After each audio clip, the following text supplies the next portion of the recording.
Hello again, everybody. A few days ago I made a video called "This Game Looks Amazing" that really just went into a brief overview of what Carnival Hunt is going to be.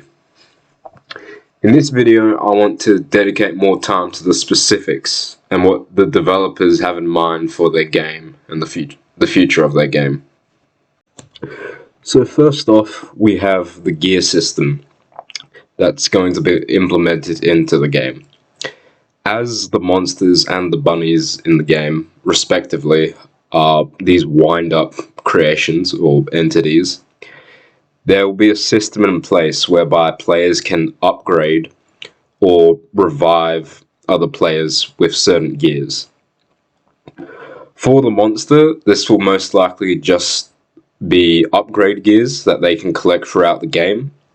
But for the bunnies, they'll probably have the potential to revive each other as well after being downed or maybe not killed by the monster. The developers haven't clarified yet how exactly that's going to work, but there are going to be 3 types of gears in the game. There will be an active and passive gears, which players can equip in the main menu before the games even start. And then while they're within the game, they'll be able to pick up these other gear pieces that have specific functions that you can't get from anywhere else.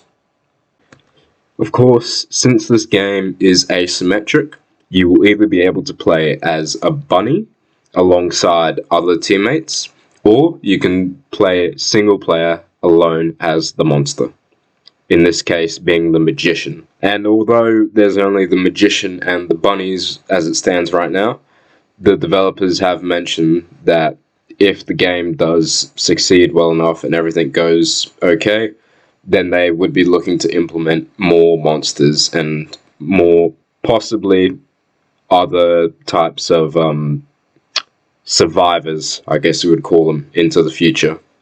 And we do actually get a tease at the end of the newly released trailer that shows some type of twin monster. I don't know what to really call it, but yeah.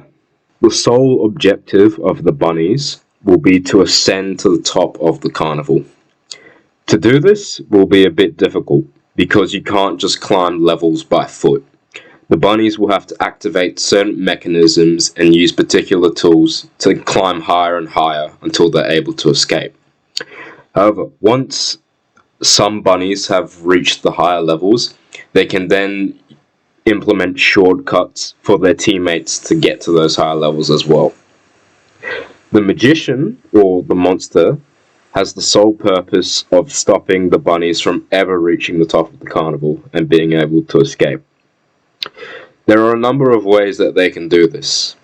They can throw bunnies back down to lower levels. They can generally disrupt the bunnies from ever being able to reach those higher levels. And in the late game, there is a potential to kill the bunnies and permanently end the game once and for all. Within the game, players will also have the chance to interact with an NPC in the form of Jack. Jack is referred to in-game as the mechanic of the carnival, and bunnies are able to restart Jack by using a special key or gear. By doing this, bunnies can purchase or receive new gears from Jack that help them throughout the carnival.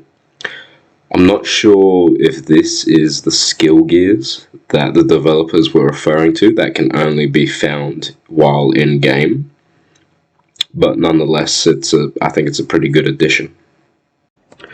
So that pretty much sums up all of the major details that the developers released as of the new trailer coming out.